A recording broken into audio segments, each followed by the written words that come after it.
Ayan, so ako lang mag-isa dito at ang mga bata ay pumasok at si Palalabs ay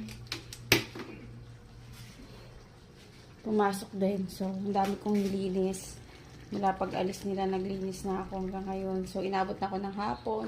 At hindi ko na na-vlog. Ako ay nagluluto ng menudo for our dinner. Dahil mag-uuwian ng mga bata. Si pagpasukan, so magdi-dinner kami dito ng sabay-sabay. Kaya gabi na ako nagluto. Usually lunch ako nagluluto eh. Kaya ngayon, dinner ako nagluto para may ulam ang mga pumasok. Sarap 'di ba? Hindi pa Pasko pero may paminudo na tayo.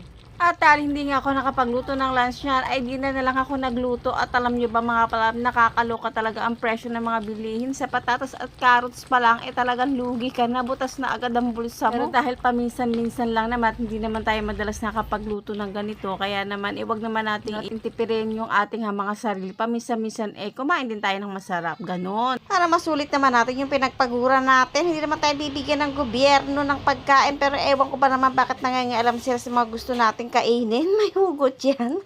Balik nga tayo sa kinakain ko mga pala. Mas masarap nga to kung nung mas malamig siya. Kasi pag mainit parang di masarap. At yung aking menudo ay walang atay. Kasi hindi naman kami mahilig kumain ng atay dito mga palalabs. Kaya naman kayo ba? Anong ulam niyo for today mga palalabs? Salamat sa laging pagtangkilik sa aking video. See you again on my next luto vlog. Salamat sa panonood.